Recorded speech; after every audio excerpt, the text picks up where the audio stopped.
Amen. Est-ce qu'on peut acclamer très fort le Seigneur Jésus? On peut s'asseoir, merci. Amen, amen. C'est dans ce texte qu'on a la chanson « L'esprit et l'épouse disent viens ». Ok? Donc il y a beaucoup de chansons qu'on chante qui ne sont pas seulement des poèmes qu'on donne à Dieu. Non, il y a des chansons qui sont vraiment inspirées de la Bible. Ok? Allez. Jésus lui-même parle. Ok? Le livre d'Apocalypse, c'est ce que je peux vous donner le contexte du livre d'Apocalypse. Le contexte du livre d'Apocalypse, c'est que Jésus avait combien de disciples déjà? Alors, donnez-moi les noms des 3 disciples que Jésus aimait beaucoup. Et? Non. Seigneur. Maman, Seigneur. Je vais appeler le pasteur pour Freddy, je vais dire, pasteur, je démissionne. Merci. Ah, Jean, Jacques et Pierre, vraiment. André, il vient faire quoi là? Jean, Jacques et... Toi, tu connais, non? Alors, pourquoi t'as pas dit?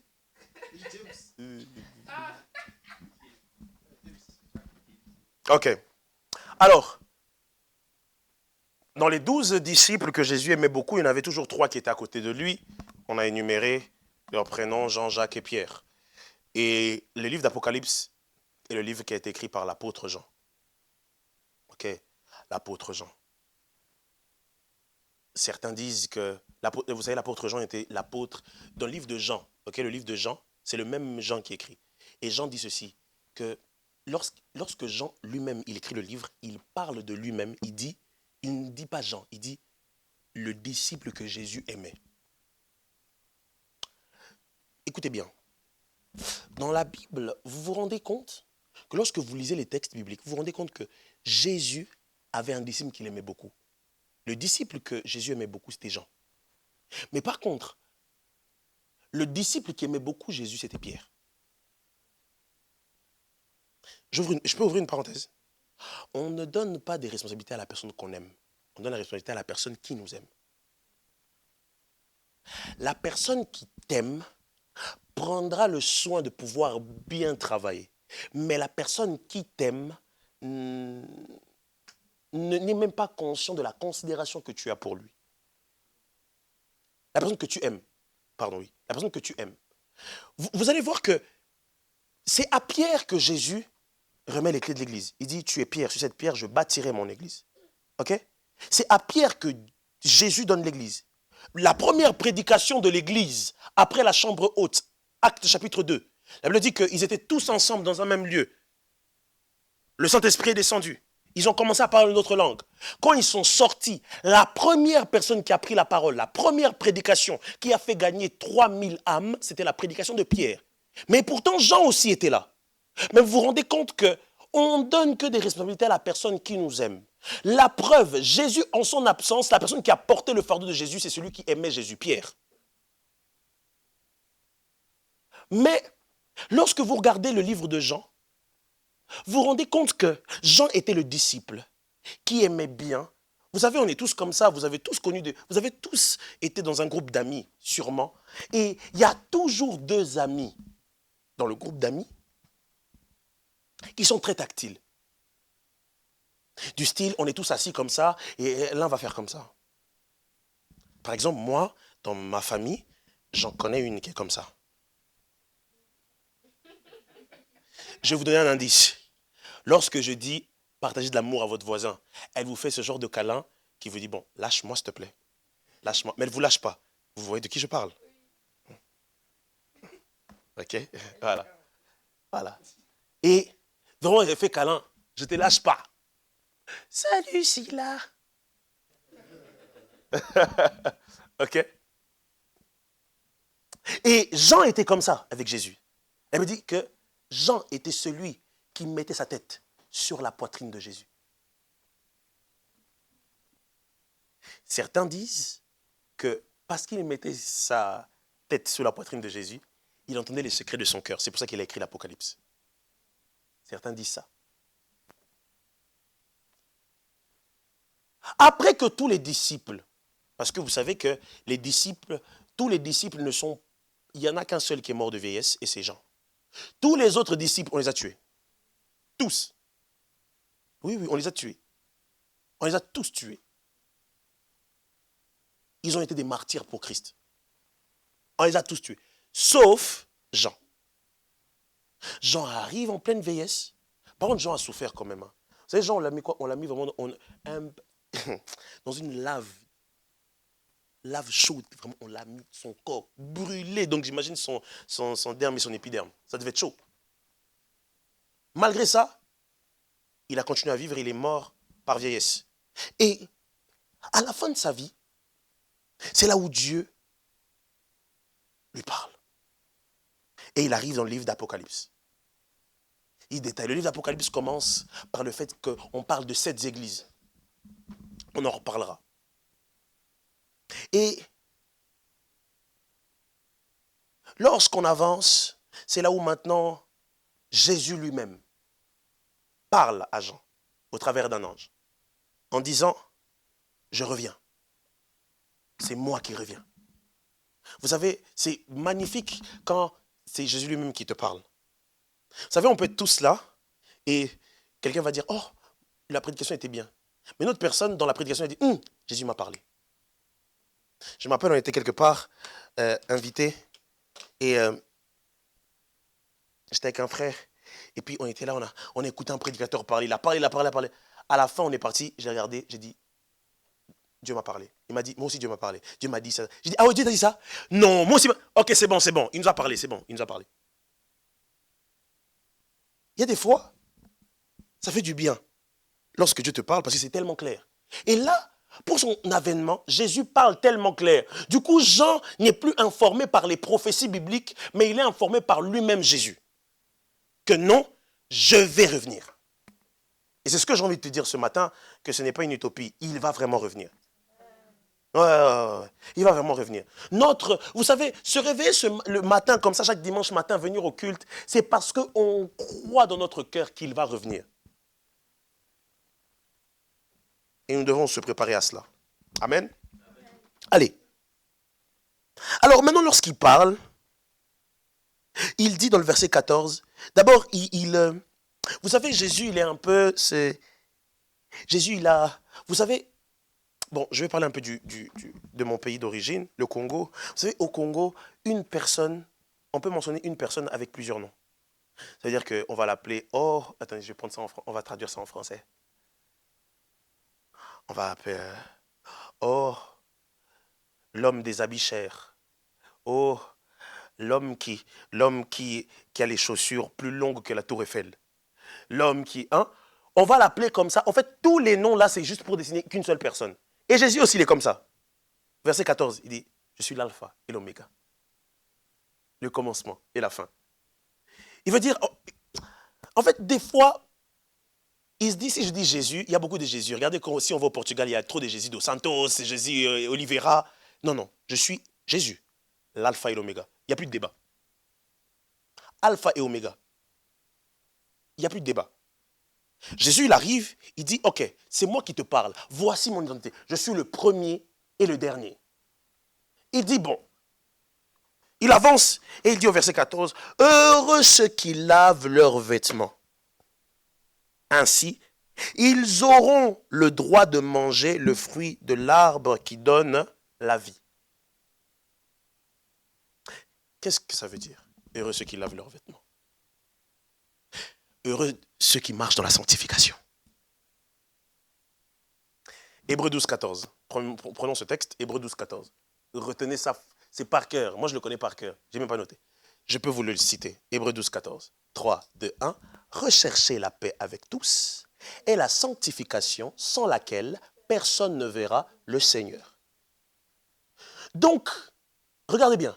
On dit chercher la paix et la sanctification.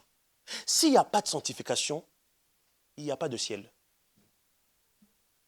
Ce n'est pas moi qui le dis, c'est le texte qui le dit. La sanctification. Se purifier chaque jour. Tu n'es pas Superman, tu n'es pas Superwoman. Tu trompes, tu tombes, tu mens. Tu pêches bêtement. On va te dire, est-ce que c'est toi qui as mangé le croissant? C'est pas moi qui ai mangé le croissant. Juste pour le croissant. Les amis, vous imaginez dans l'ancienne alliance, si tu mentais pour le croissant, genre tu n'allais pas hériter le ciel. Moi je dis dans la grâce. Imagine-toi, imagine si là, quelqu'un qui ment pour un croissant. Pour un croissant, il ment. Tu sais qu'est-ce qu'on doit faire? On doit prendre un bélier sans tache, sans défaut, le tuer pour qu'il soit pardonné. Donc regarde la taille du bélier et regarde la taille du croissant. Vous vous rendez compte? Quand vous allez plus profondément, vous vous rendez compte que à chaque fois qu'on pêche et qu'on demande à Dieu de nous pardonner, regardez la taille de notre péché et regardez la taille de l'œuvre de la croix. Il y a des fois, tu te dis, hey, j'arrête de pécher. C'est pas proportionnel. C'est pas la même chose. Jésus dit, lavez vos vêtements. Jésus il parle clairement, il dit, lavez vos vêtements. Clairement. Parce que Jésus sous-entend qu'on ne peut pas rentrer. En fait, je vais le dire comme ça. Jésus se dit que pour aller au paradis, pour aller au ciel, il faut être on flic.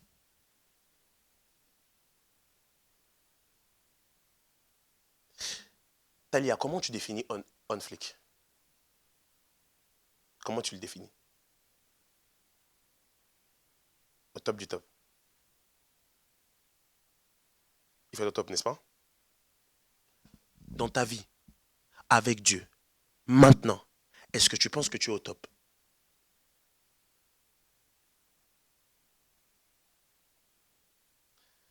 Vous voyez, comme il n'y a pas d'amen, ça me fait du bien. Ça veut dire que ça entre. Parce que s'il y a trop d'amen, c'est que ça entre pas. Il faut qu'à la fin du culte que tu dis, il y a des choses à réfléchir, Bref, revenons à, comme j'ai dit, ce que les hommes deviendront. Ok? Je vais prendre 2 Timothée chapitre 3 et Apocalypse 22. Je vais mettre ensemble et on pourra parler de ce que les hommes deviendront. Est-ce qu'on est prêt? Qu'est-ce que les hommes deviendront? Quels sont les signes? Quand vous voyez ces signes-là, ça veut dire que Jésus revient bientôt. Ok? Quand vous voyez ce type de personne, quand vous voyez ce type de comportement chez les êtres humains, c'est que Jésus revient bientôt. La première des choses, c'est que les hommes deviendront égoïstes. Les hommes seront égoïstes. Les hommes seront...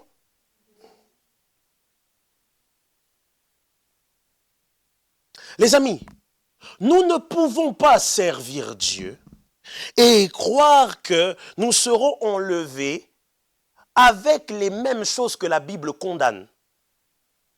Les amis, le monde montre ceci, chacun pour soi, Dieu pour tous. Le monde nous montre que nous devons faire les choses pour soi. Le monde nous montre que lorsque quelqu'un est dans le scandale, il faut commenter sur les réseaux sociaux. Le monde nous montre que lorsque le scandale arrive, nous tous on republie, on prend sur Instagram, sur Facebook, les hommes de Dieu de ce siècle. On est égoïste. Moi, je. Pourquoi tu ne viens pas à l'église? Parce que vraiment, moi, vraiment, parce que moi. Pourquoi est-ce que tu pries plus? Vraiment, mais moi, vraiment, tu sais, moi, le temps, moi, vraiment. Pourquoi est-ce que tu n'es plus attaché à tes parents? Moi, vraiment, mes parents, vraiment, moi. Donc, tout tourne autour de toi. Et malheureusement, la société nous montre que nous devons être égoïstes. Lorsque vous regardez, vous avez 2 employés. Le patron dit, il y a une seule place. Il vous met en concurrence. Même si c'est trompé. Je me rappelle, j'avais regardé un film. À l'époque. Peut-être peu de gens connaissent, c'est Louis de Funès. Louis de Funès devait devenir adjudant-major chef Du coup, avec son adjudant, ils sont allés maintenant passer les tests. Alors en passant les tests, il lui a demandé, pendant le cours, ils étaient beaucoup d'adjudants, il était son voisin, il a dit passe-moi le stylo. Il a pris le stylo. À un moment donné, l'adjudant s'est baissé pour aller chercher sa règle dans le sac. Il a pris l'autre stylo de son adjudant, il a commencé à le déchirer. C'était une plume. Vous vous rappelez les plumes avec encre? Des pubs avec encre, dès que tu... Allez, tu ne peux plus écrire. La pub, elle est comme ça, et après ça devient comme ça. Il a fait la même chose. Les amis, tout ça parce que le monde nous montre. Fais les choses pour toi. Fais les choses pour toi.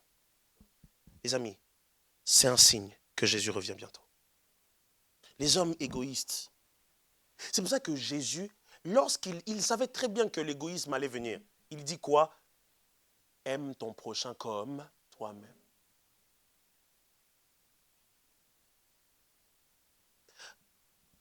Toujours, moi seulement moi, hein, moi seulement moi. Il y a quelque chose. Vous savez, si tu te sens comme ça, si tu sens que il reste encore un petit bout d'égoïsme en toi, commence à beaucoup être avec les gens et à leur donner à chaque fois.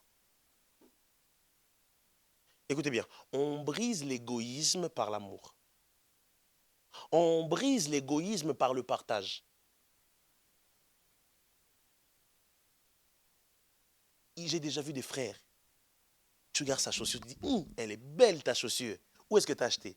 Ah non, t'inquiète. Ah non, tranquille, t'inquiète. Pour une chaussure. Non, t'inquiète, je vais te dire, t'inquiète.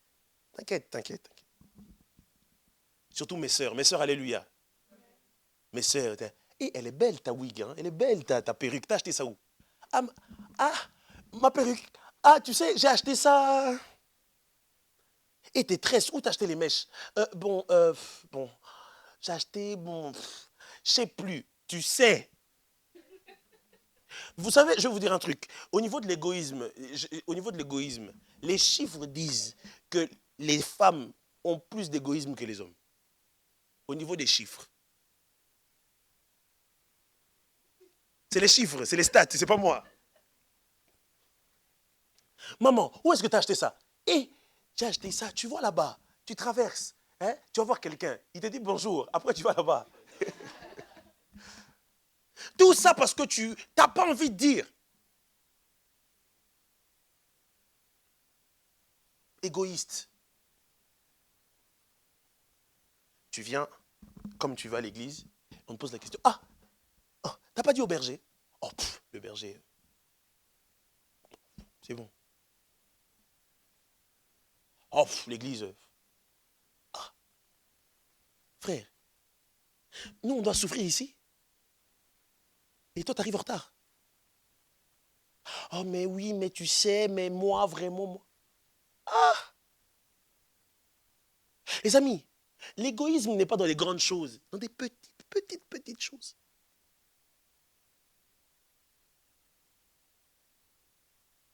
Les amis, je lève ma main droite, je prie pour quelqu'un qui est égoïste ici, soit délivré.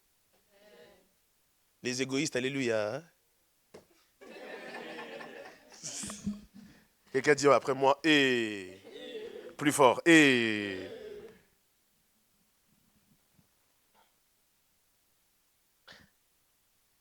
C'est pas moi qui dis ça. C'est l'apôtre Paul qui dit dans Timothée. Hein? 2 Timothée 3. 2 Timothée 3. Il dit ceci, 2 Timothée 3, verset 1. Cette tablette, vraiment, ça ne veut pas collaborer avec moi.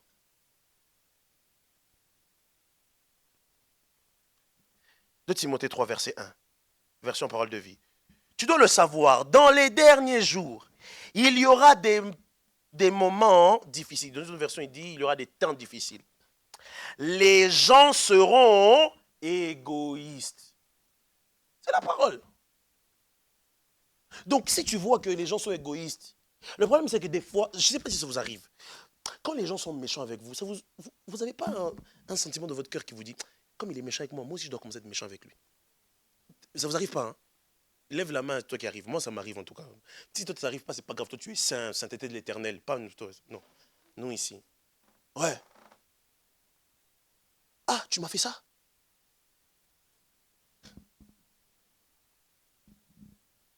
Œil pour œil, dent pour dent. J'ai regardé une série, The Last Dance, de Michael Jordan.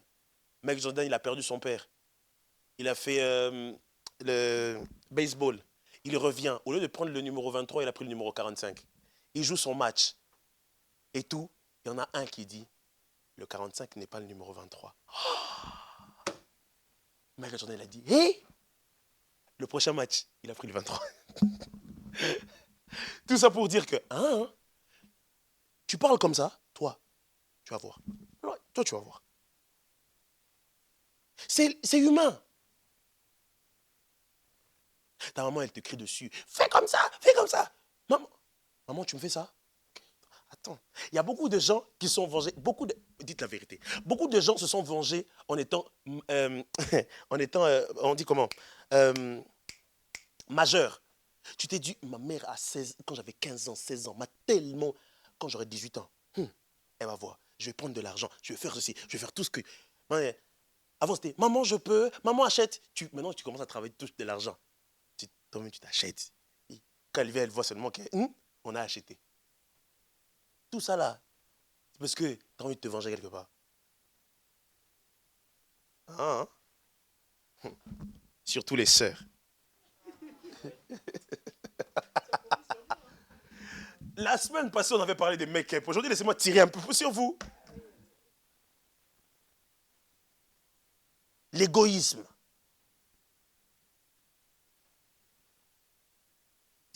Que Dieu nous pardonne.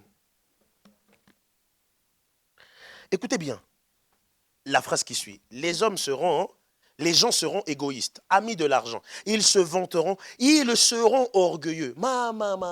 Quelqu'un dit après moi orgueilleux. Les amis, la Bible dit quoi? Que Dieu résiste aux orgueilleux.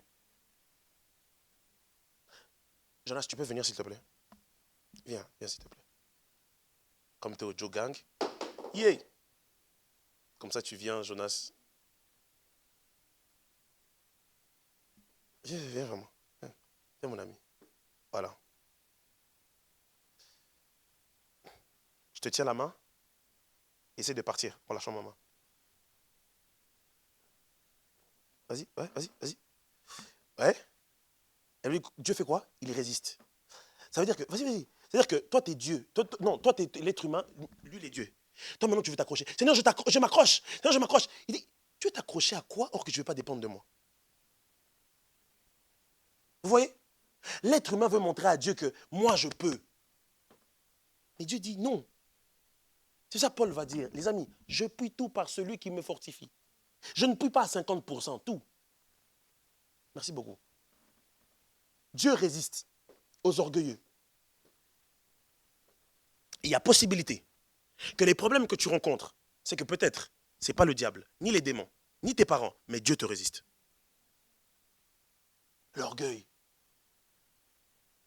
J'ai beaucoup aimé ce que Shalom a dit le jeudi, vraiment. Vous en faites pas, je le dis encore, le jeudi prochain, il va encore parler de ça, ok? Il va encore parler de la maison de... Qui était là jeudi, qui était béni vraiment le jeudi, vraiment, c'était... Waouh! C'était ouf!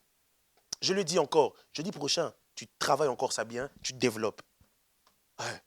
Caverne des voleurs. Jésus va dire, ma maison est une maison de prière, mais vous en faites caverne de voleurs. Une maison de commerce. Les amis, j'ai une question. Ce que nous faisons ici, c'est pour qui? Alors pourquoi j'ai l'impression qu'on le fait pour toi? Amen ou pas amen? Même avec plâtre, je vais prêcher, les amis. Vous pensez quoi? Regardez, vous voyez pas, en plus c'est accordé, mon atelier est accordé à... Amen ou pas amen?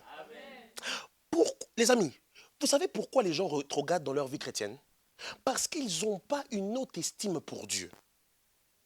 Du coup, ils pensent que Dieu est comme un homme. Mais pourtant, Dieu n'est pas un homme. Dieu est le créateur de l'homme. C'est comme si tu veux traiter... Les amis, la façon de me traiter, la façon comment tu me traites, tu n'auras pas le même courage de traiter ma mère de la même façon. Pourquoi? Tu dis, hé, elle c'est une femme. Non seulement c'est une femme, mais c'est une maman. Elle est âgée, elle est plus grande. Il y a un respect à avoir. Les amis, Si tu sais avoir du respect pour ma génitrice, tu devais avoir du respect pour mon Créateur. Je répète. Si tu as du respect pour ma génitrice, tu devrais avoir du respect surtout pour mon Créateur. Parce que si ma génitrice sait exactement ce que j'aime, mon Créateur sait exactement ce qu'il faut toucher. Le problème, c'est que nous venons à l'église avec une mauvaise conscience. Les amis, en vrai de vrai, je vous dis la vérité, si Jésus devait se matérialiser et qu'on vous dit que c'est Jésus et que Jésus se tient à la porte, tout le monde sait qu'on dit 9h45 va arriver à 9h35 parce que Jésus est à la porte. Vous blaguez avec Dieu parce que Dieu est invisible. Mais son invisibilité, c'est pour montrer son humilité. Parce que si Jésus était visible, il y aurait beaucoup d'hypocrites. Malheureusement, on joue avec Dieu, on ne prend pas du temps de considérer Dieu à sa juste valeur parce qu'il est invisible. Mais si Dieu devait être visible, il se tient à la porte. On dit que le culte commence à 9h45. On serait tous là à 9h30. On dit, moi arrivé après Jésus. Quel dommage. Mais le problème, c'est que toi, tu crois qu'il est invisible. Les amis, il est beaucoup plus visible que ce que tu crois. Alors s'il te plaît, normalement ta venue à l'heure au culte ne doit pas dépendre de ton réveil ni de ton bus, doit dépendre de lui. Ta venue à l'heure à l'église ne dépend pas de comment tu t'es réveillé, ne dépend pas de ta douleur de mal de ventre, ça dépend de lui. J'ai une question. Pose la question à ton voisin. Tu es venu à quelle heure aujourd'hui?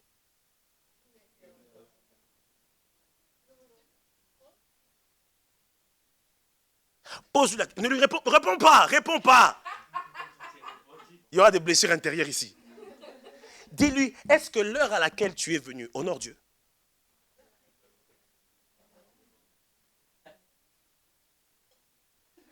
Et même si tu ne le reconnais pas, d'une certaine manière, les amis, si c'est pour Dieu qu'on le fait, faisons-le bien. Les amis, je vais vous dire la vérité. Vous savez pourquoi j'aurais pu dire à Shalom ou demander à quelqu'un de venir prêcher. Mais vous savez pourquoi je prêche? Avec les béquilles. Vous savez pourquoi je m'entête à prêcher? C'est pour vous montrer l'exemple. Et les amis, rien ni personne, rien ne peut vous empêcher de venir glorifier votre Dieu. Rien. Oh, moi j'ai la grippe. Oh, moi j'ai mal au ventre. Oh, moi j'ai ceci. J'ai une attelle. C'est trop loin. J'ai des béquilles.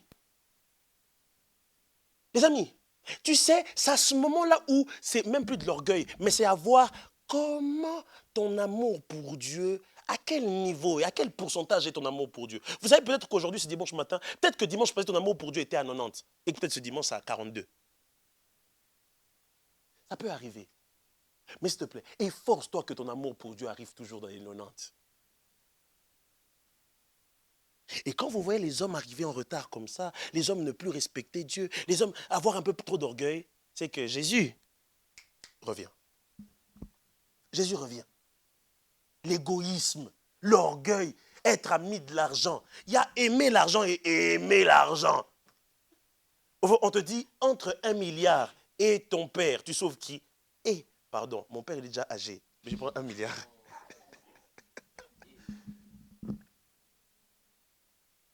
Daniel, j'ai une question pour toi. Entre 100 milliards et le berger, tu choisis qui? Réponds pas. Réponds pas. Ami, c'est ça. J'ai dit ici à maman, maman Micheline, comme c'est là 1 billion. 1 billion, c'est combien de zéros? Comptez-moi les zéros, c'est combien? 12, hein? Maman, 12, déjà quand tu as 4 chiffres, ça fait quelque chose. 13 chiffres. Là, il y a des gens qu'on ne verra plus à l'église. Il dit, le niveau dans lequel je suis, billion.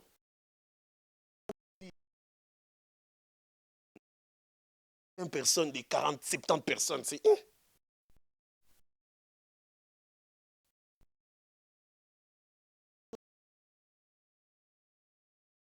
Auprès de lui, tu restes petit.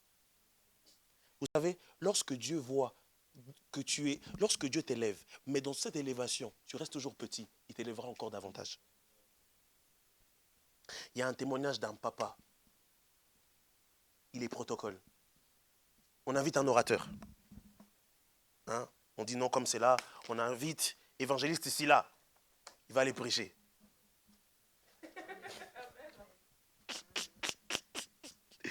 Évangéliste Silla va prêcher. Il va dans une église.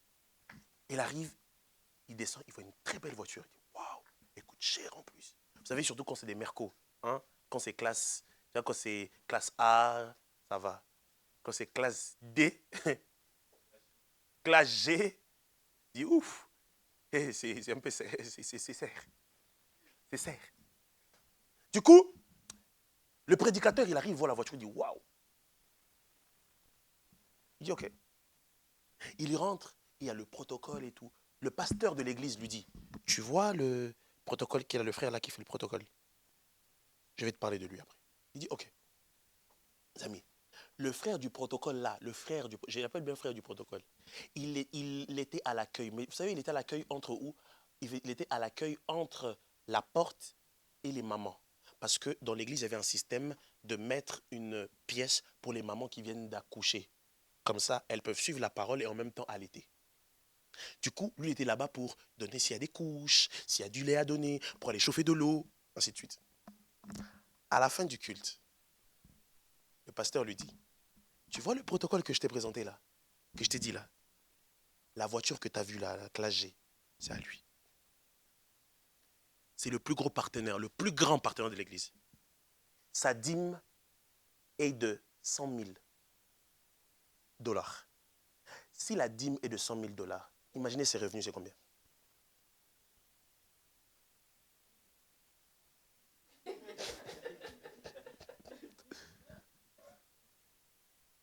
Mais c'est un protocole.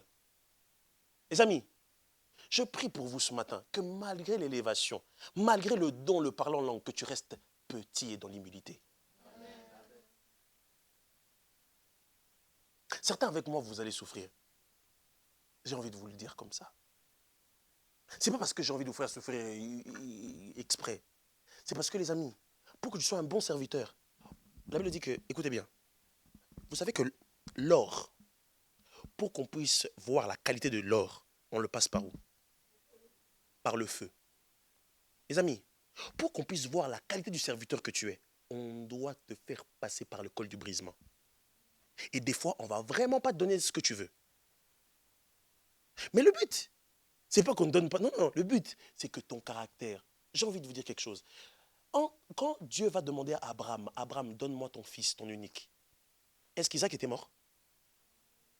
Isaac n'était pas mort, n'est-ce pas? Parce qu'il s'est marié après avec Rebecca et tout ça. Mais dans le cœur d'Abraham, Isaac était mort. Pourquoi? Parce qu'il avait pris la résolution de tuer son fils. Dieu va, écoutez, Dieu va toujours, écoutez bien, Dieu va toujours tuer vos rêves afin de mieux l'accomplir. Dieu va tuer vos rêves dans vos cœurs afin de mieux l'accomplir. Tu sais tout ce que tu attends de Dieu. Dis Seigneur, je veux ça maintenant. Il ne va pas te le donner. Pour que quand ça sera mort dans ton cœur, il dit, ah, tu es prêt, enfin que je te le donne.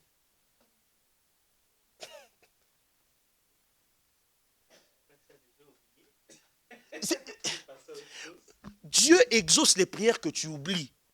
Pourquoi? Parce qu'il dit, c'est bon, son cœur ne brûle plus pour ça. En fait, écoutez écoutez vraiment ce que Dieu veut.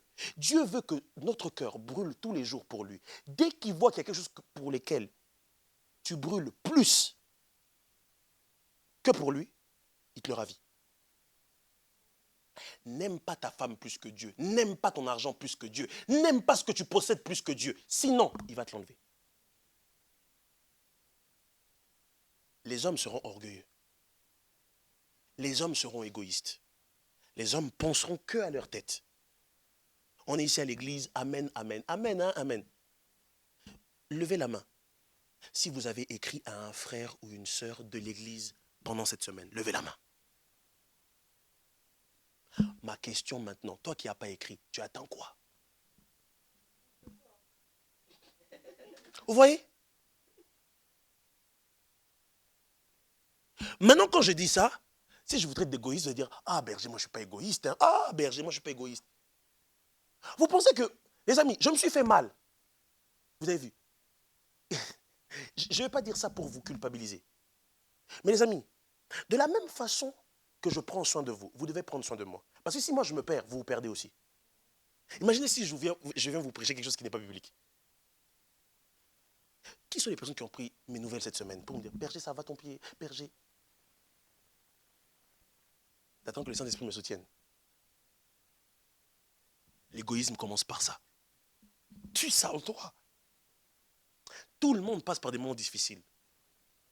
Je le répète, tout le monde passe par des moments difficiles. Peut-être ton petit message peut sauver quelqu'un qui voulait se suicider. Les hommes deviendront égoïstes. Et s'il meurt là-bas, il n'a qu'à mourir.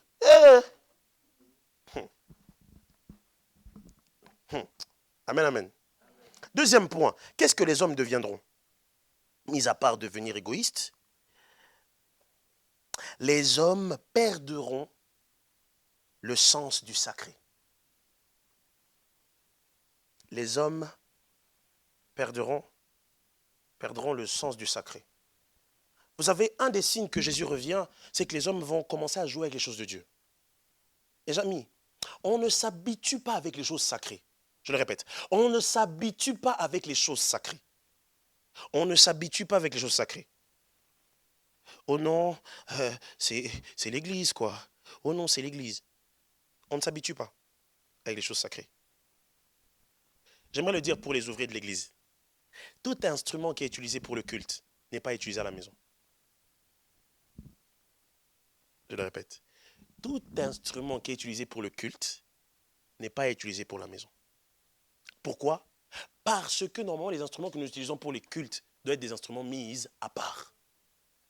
Dans le temple, il y avait ce qu'on appelle des ustensiles qu'on mettait à part, qu'on consacrait. Maintenant, imagine-toi. Tu utilises ton piano. Ton piano, au lieu de jouer pour Dieu, allez, tu vas aller à You Arena. Et puis tu vas jouer l'album Héritage avec Dadju et Taï. Et puis après, demain, on vient ici. Nos mains sont levées. Le même piano qui a chanté Le temps m'a réparé. Vous voyez? La génération d'aujourd'hui ne respecte plus le sacré. Les amis, laissez-moi vous dire clairement. Dieu n'est pas votre pote. Dieu n'est pas votre ami. Les amis, il y a un moment donné, je faisais la même pointure que mon père. Mais je n'ai jamais osé prendre ses chaussures et sortir avec. Pourquoi? Les chaussures du daron. Les chaussures du papa. Je ne prends pas. Je fais la même pointure que moi. Je ne prends pas. Si elle ne me dit pas oui, si elle me permet, je ne prends pas. Les amis, il y a des fois, il faut qu'on arrête de se permettre de faire des choses parce qu'on est sous la grâce. C'est sacré, c'est sacré. Vous voulez ce que je vous dise, ce qui est sacré? Ton corps est sacré, tu savais? Ton corps est tellement sacré. Je peux vous dire une prière que j'ai faite dernièrement. Non, je ne fais pas cette prière. Je ne dis pas. Les amis, écoutez bien. Votre corps est le temple du Saint-Esprit. La Bible dit que votre corps est le temple du Saint-Esprit. Celui qui détruit le corps du Saint-Esprit, je le détruirai. Les amis, tu penses que être en couple, coucher par-ci, être avec une vie d'impudicité, tu penses que ça n'amène pas la maladie? Tu ne penses que ça ne détruit pas? J'ai hâte de voir le jour où tu viendras pour qu'on puisse bénir ton enfant. Ah oui. Ah oui. J'ai dit, Seigneur, cet enfant était conçu dans le péché, mais nous recommandons ce bébé à toi. Tu sais très bien que lorsque un homme et une femme fusionnent, il y a ce qu'on appelle risque de fécondité, n'est-ce pas? Risque de fécondité là, quand il y a risque de fécondité, qu'est-ce qui arrive après ça? Il arrive bébé. Toi à 19 ans, tu es prêt à avoir bébé? C'est ça, avoir le sens du sacré. C'est-à-dire, mon corps n'est pas... Les amis, le même corps que tu vas pour coucher avec les gens, c'est le même corps que Dieu peut utiliser pour guérir des malades. Mais tu joues avec ce corps. Et oh, c'est mon corps, j'ai le droit. Les amis, Arrêtez de jouer avec votre corps. Le même corps avec le même corps avec lequel tu utilises pour faire l'impudicité, c'est le même corps que Dieu veut utiliser pour ressusciter des morts. S'il te plaît, prends conscience que mon corps est le temple du Saint-Esprit. Mon corps est sacré. Je ne peux pas jouer avec. Le jour où j'ai accepté Jésus comme Seigneur et Sauveur, je lui ai donné mon corps. Paul dit, maintenant ce n'est plus moi qui vis, c'est Christ qui vit en. Maintenant, est-ce que Christ connaît la débauche? Est-ce que Christ avec la débauche, est-ce qu'il y a un sens? Est-ce qu'il y a un lien? Mais toi, tu forniques. Toi, tu vas dans la débauche. Et après tu dis, Seigneur, par ton sang précieux. Les amis, tout ce qu'on fait, la Bible dit qu'on ne se moque pas de Dieu. Tout ce qu'un homme sème, il finira par le... Faites attention, votre corps est le temple du Saint-Esprit. Quand vous sentez que votre corps monte des pulsions, dites Seigneur, mon corps a des pulsions, mais je désire ta présence. Je veux ta présence. Oh, les amis, quand tu es saisi par l'onction, je ne vais pas dire ça comme ça, je mets ça dans le sens. Les amis, quand tu es saisi par l'onction, tu vois, frère, l'onction de Dieu dans un homme, tu as des sensations, tu dis, la présence de Dieu te libère de toute envie démoniaque. La différence entre nous et les païens, c'est juste parce que nous transportons la présence de Dieu. S'il vous plaît, ayons le sens du sacré. Quand vous voyez les gens qui n'ont pas le sens du sacré, qui jouent avec leur corps, qui ne respectent pas les dieux. Les amis, le sens du sacré, c'est quoi? C'est que tu vois un scandale sur l'église, tu te tais.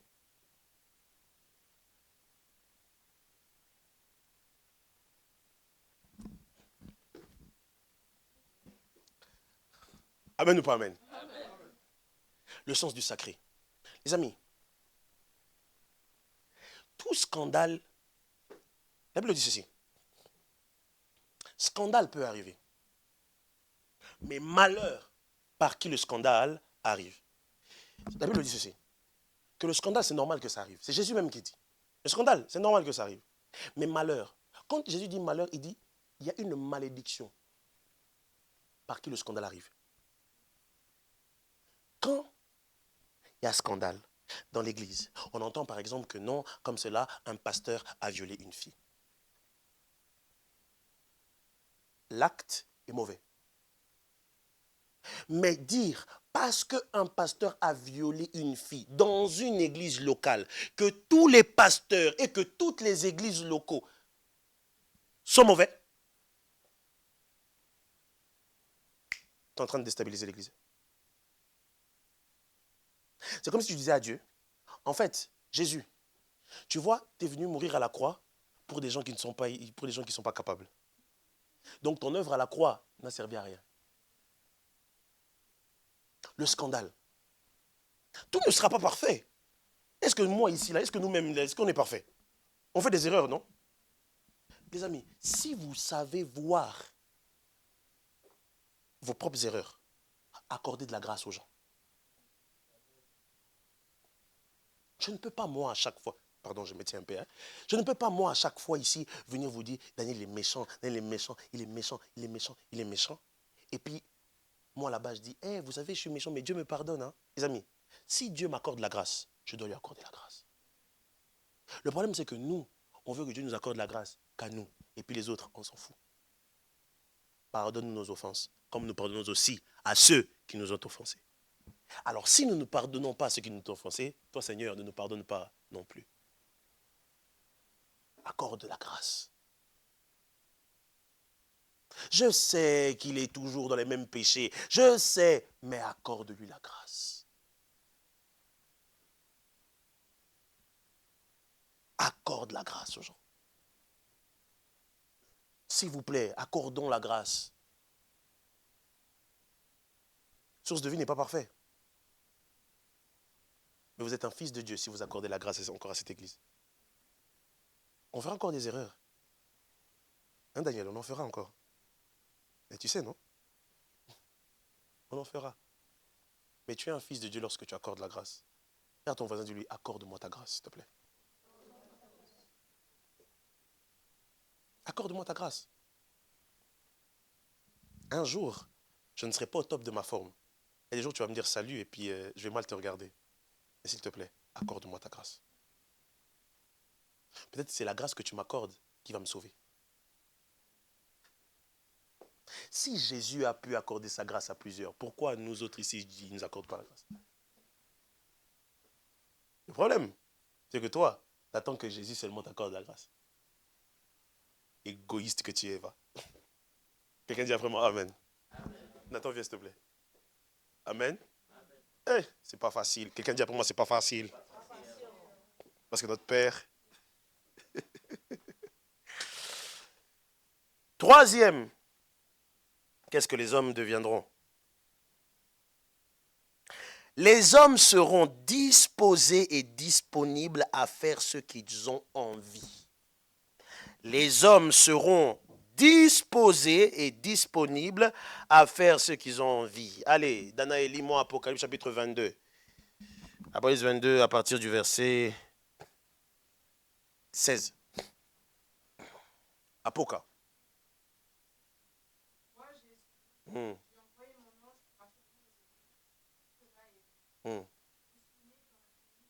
Non, vas-y, saute. Oh, non, 14.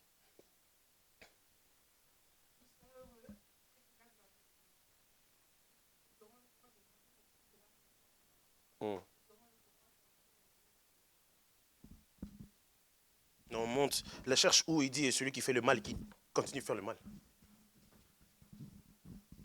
Celui qui est mauvais, qui continue à faire le mal. Celui qui aime ce qui est impur, qui continue à aimer ce qui est impur. Merci. On va doucement, d'accord?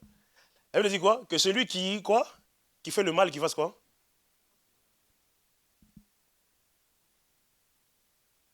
Regarde ton frère, ta soeur, regarde ton voisin. Dis-lui, hey, tu as le mal que tu fais, continue.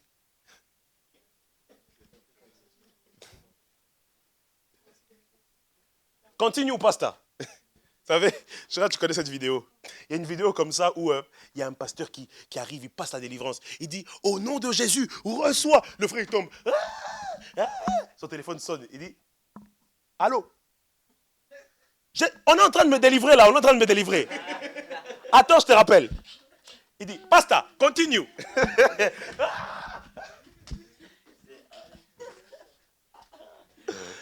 Les amis, malheureusement, Jésus dit ceci. Celui qui fait le mal, qu'il persévère dans le mal.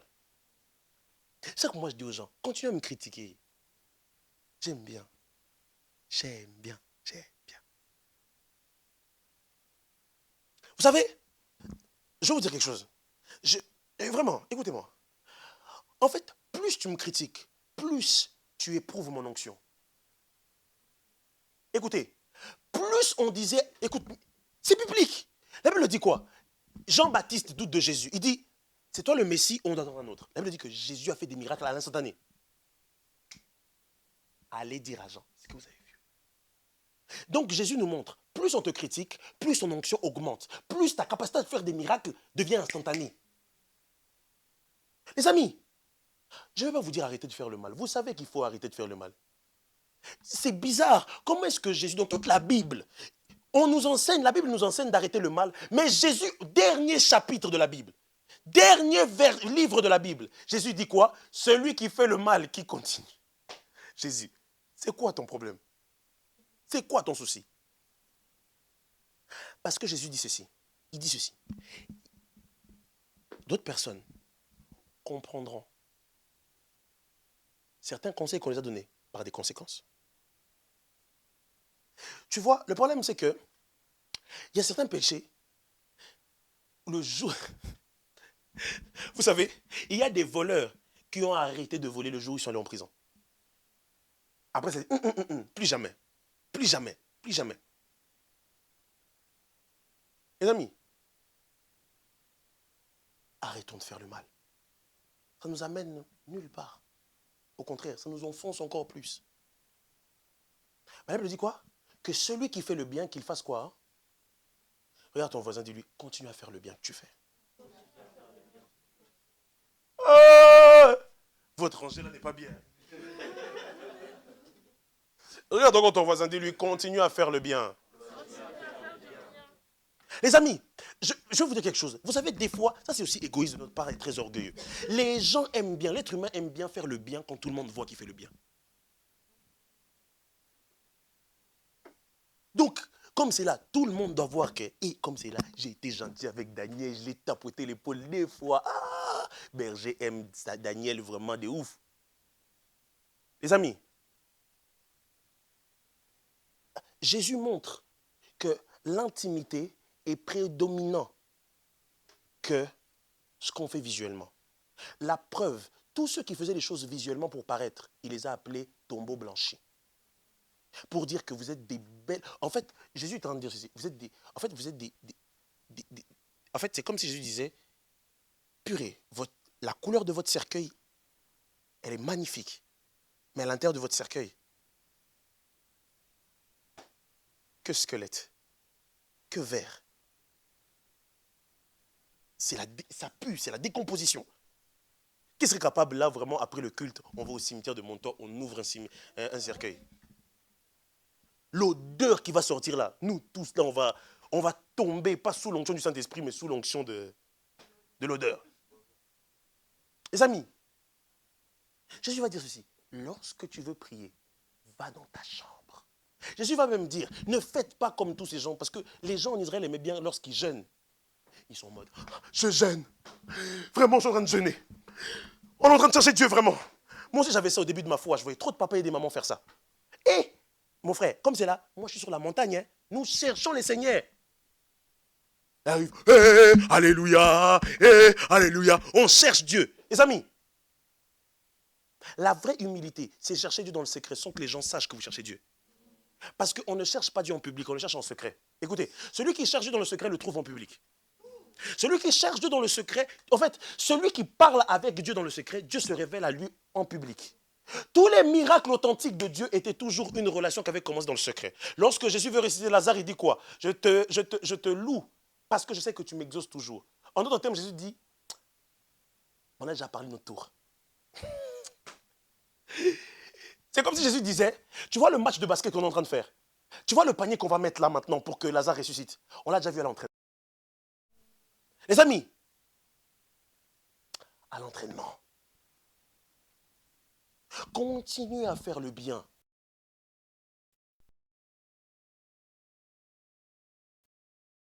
Disons que nous devons faire le bien. Et la Bible dit, Jésus lui-même dit, il a dit que, quand tu lis le verset 14, 14, il dit quoi? Et Ils sont heureux ceux qui lavent leurs vêtements. Ainsi, ils auront le droit de manger le fruit de l'arbre qui donne la vie. Ils auront le droit d'entrer dans la ville par les Ils restent dehors, ceux qui n'importe où. Ils restent dehors, les sorciers, les gens immondes. Les amis, Dieu récompense ceux qui écoutent sa parole, ceux qui marchent selon sa parole. Le problème, c'est qu'on marche comme on a envie. Les amis, qui est venu ici à l'église parce qu'il avait envie? Lève la main, n'aie pas honte. T'avais envie, lève la main. Qui est venu parce qu'il sait que c'est pour Dieu? Moi, vraiment, je laisse les deux mains. Comment je suis fatigué? Les amis, écoutez, on ne tire pas sa force dans le repos. On tire sa force dans son amour. Du coup, lorsque vous devez faire les choses pour Dieu, vous ne le ferez plus parce que vous... En fait, ce qui vous fatigue et ce qui fait que des fois, écoutez, je vais le dire honnêtement, vous savez ce qui fait que quelqu'un a des bad moods spirituels?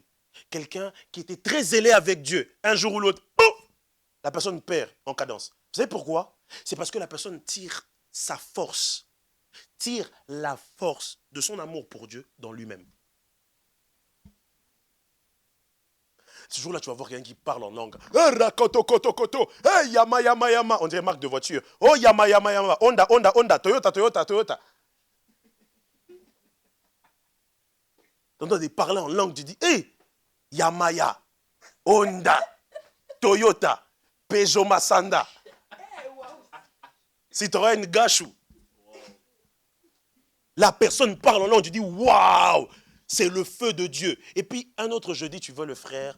Passe-moi la chaise, pardon, je vais m'asseoir. Si j'ai profité un peu de m'asseoir, j'ai mal. Tu vois le frère après. Prions. Là, tout le monde prie. Alléluia, alléluia.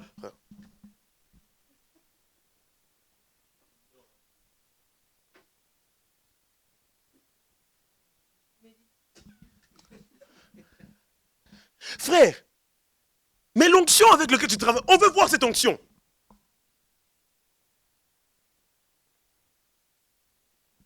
Pourquoi? Parce que tu tires ta force dans la prière, dans tes propres forces. Les amis, elle le dit, nous ne savons pas, Romains 8, nous ne savons pas comment prier dans notre faiblesse, mais l'Esprit de Dieu intercède pour nous. Ce n'est ni par force, ni par puissance. J'aime une autre version qui dit, ce n'est pas par capacité humaine, mais c'est par l'Esprit de Dieu. Les amis, si on doit venir à l'église parce qu'on a envie, mais on va plus, mais l'église va rester vide. Les amis, on ne vient pas parce qu'on... Oh non, comme c'est là, j'ai mal au ventre. Mal au ventre, c'est une excuse pour plus venir à l'église. Mal au ventre. Tu vas quand même au travail lorsque tu as mal au ventre, non? Tu vois? C'est là où je dis que la considération que tu as pour Dieu, en fait, tu considères plus ton travail que Dieu. Mais pourtant, c'est Dieu qui donne le travail. Vous vous rendez compte? Les gens font ce qu'ils ont envie. Oh non, moi je donne pas ma dîme. Et le berger m'a mal parlé. C'est moi si pas ma dîme. Frère, toi des problèmes avec Dieu, pas avec moi. Non, je donne pas ma dîme. L'argent à l'église, donner l'argent à l'église. C'est quoi les choses dédiées avec l'argent? Il a dit, donnez dans ma maison. Vous verrez si je n'ouvre pas pour vous les églises des cieux. Mettez-moi de sorte à l'épreuve. Je l'ai dit jeudi, je vais le répéter. Vous savez, Dieu aime qu'on le mette au défi. Dieu aime qu'on le mette au défi. Par exemple, tu dis, bon, comme c'est là, Seigneur, allez, pendant 2 mois, là, je vais te servir. Seigneur, ma situation doit changer. Quand tu fais ça, il kiffe. Il dit, purée, il me montre la foi. Oh, je dois exaucer sa prière. Je dois le faire. Mais nous, ici, on veut faire par nos propres efforts. Les amis, tu vas mourir. Je parlais avec un pasteur un jour, il m'a dit, comment c'est le ministère? J'ai dit, le ministère, c'est fatigant, prêcher. Il m'a dit, il a dit, mais moi, le ministère, c'est pas fatigant pour moi. Il m'a dit, je dis, arrête de mentir. Il m'a dit, mais c'est pas fatigant. Il dit, mais comment c'est pas fatigant? Tout. C'est le pasteur Arnaud de ICC. Je parle avec lui, je dis, mais le ministère, c'est fatigant. Il me dit, c'est pas fatigant. Je dis, évêque, comment c'est pas fatigant? Il me dit, mais non, c'est pas fatigant. Merci. Il me dit, non, c'est pas fatigant. Je dis, comment ça? Non, il dit, moi, je dors. Je dis, mais moi, tous les soirs, moi, de samedi à dimanche, mes nuits, je dors pas, je prépare. Il dit, moi, je dors. C'est pas mon église, c'est son église. Ok. Les amis, quand tu te rends compte que ton corps n'est pas ton corps, c'est le corps de Jésus, tu dis, le corps de Jésus se retrouve toujours au temple. La Bible dit quoi? Que Jésus, à 12 ans, ses parents le cherchent. Il est où? Il est au temple. On dit, mais Jésus, on te cherchait. Il dit, je m'occupais des affaires de mon père. Après passer au baptême, lorsqu'il fait la tentation avec le diable, il arrive, il ouvre, il est où? Au temple. Il guérit la femme dos courbé. Où? Au temple. Les amis, écoutez, la prochaine fois, je parlerai de la présence de Dieu liée au temple. Les amis, il y a des bénédictions spirituelles que nous recevons et des bénédictions matérielles que nous recevons à cause de notre présence ici. Qu'est-ce qui différencie les autres? J'ai une question, Daniel. Samuel, vous pensez que parce que vous êtes venus ici, que vous aurez les mêmes résultats que ceux qui sont restés dormir à la maison? Tcha! Dis après moi jamais. Oh, dis après moi jamais. Jamais. On est venu ici le matin, lever les mains. On aurait pu voir Grasse Mat, manger un petit croissant chaud. Café. Mais on est venu chercher Dieu. On est venu l'élever. Vous pensez que notre vie va rester comme ça? Les amis, the power is here.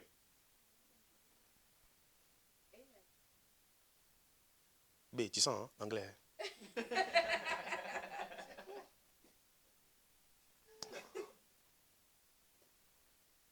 S'il vous plaît, ne faisons pas parce qu'on a envie. Faisons parce qu'on veut le faire plaisir. Et des fois, le faire plaisir te demandera d'être fatigué. Je bénis Dieu pour Jonas. Je vois Jonas. Jonas est là chaque mardi, chaque jeudi. Je le vois venir. Des fois, il arrive, il est comme ça. Avec café partenaire. Toujours.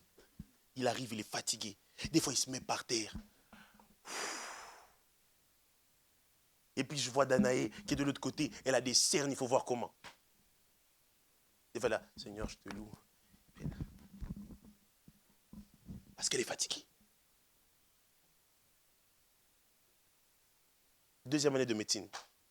Je ne dis pas pour la chèvre ou pour... Non, non, non. Je dis ça pour nous faire voir que, les amis, rien sur cette terre doit être excuse.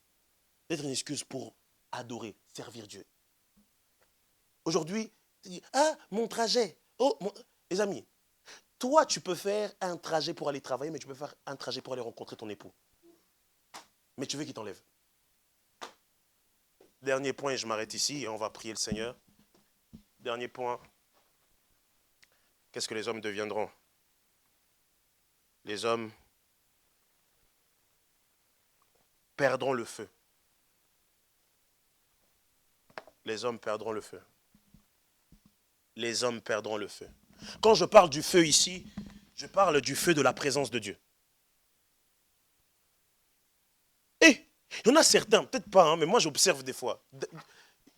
Maël, toi aussi t'observes, hein, à l'église, des fois tu observes des gens, hein, tu vois. Hein. Il y avait certains à l'église, quand tu les voyais les dimanches, tu dis, ouf, onction pro max.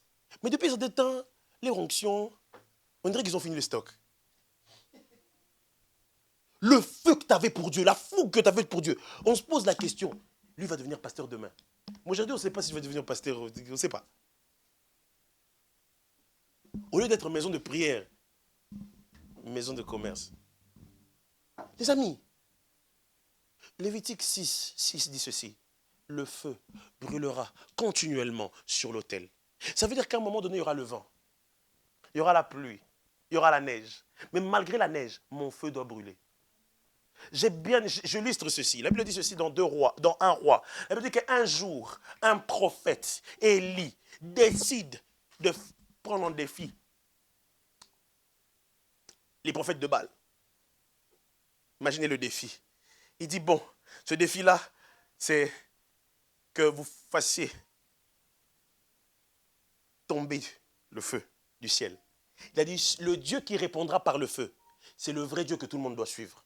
Il veut dire qu'il y a les 400 prophètes de Baal. Imaginez-vous, 400 prophètes et 400 prophètes vassent un seul prophète. Vous pouvez être seul, mais tant que vous êtes avec Dieu, vous êtes majoritaire. Vous savez,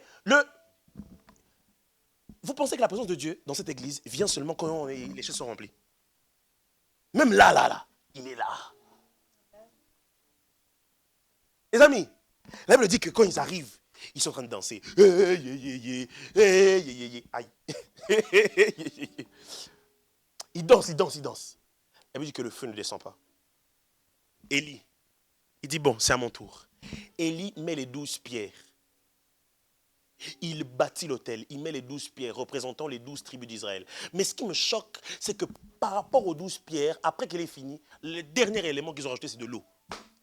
Je me suis posé la question, je me pose la question, comment on peut mettre de l'eau et s'attendre à ce que le feu descende?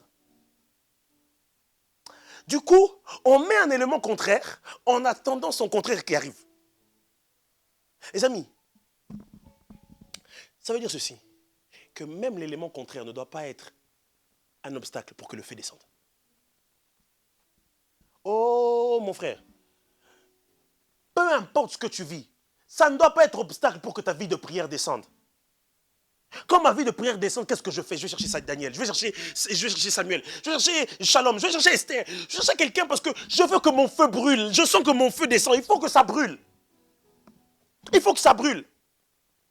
Quand vous voyez que le feu descend, c'est un signe que Jésus revient bientôt. Lorsque vous voyez dans les églises, les gens ne viennent plus, les gens critiquent l'église, les gens ne prient plus, les gens sont là seulement, les gens viennent à l'église pour les ragots. T'as entendu, il sort avec un tel. T'as entendu, ils ne viennent plus pour parler avec Dieu. Dès qu'on dit prie, oh Seigneur, amen, amen. Dès qu'on dit amen, là, mais on t'a dit prie ici. La semaine dernière, on a demandé à Tchad de prier. Tellement la prière de Tchad, bien structurée. Nous allons prier pour ce matin que le cœur du prédicateur soit en phase avec le tien. T'es mal la prière de Tchad. Mettons, on se demande de prier. Je dis, moi, prier. Seigneur, bénisse mon nom au nom de Jésus. Amen. C'est ton feu qui t'apprend à prier. Oh, Shabaya. C'est ton feu qui t'apprend à lire. La Bible dit quoi? Les ailes de ta maison me dévorent. Je dois avoir ce feu au quotidien pour Dieu. Quelqu'un est-il prêt à demander ce feu-là? On va prier le Seigneur. Prends la position qu'il te faut, la salle est vaste. On va prier le Seigneur.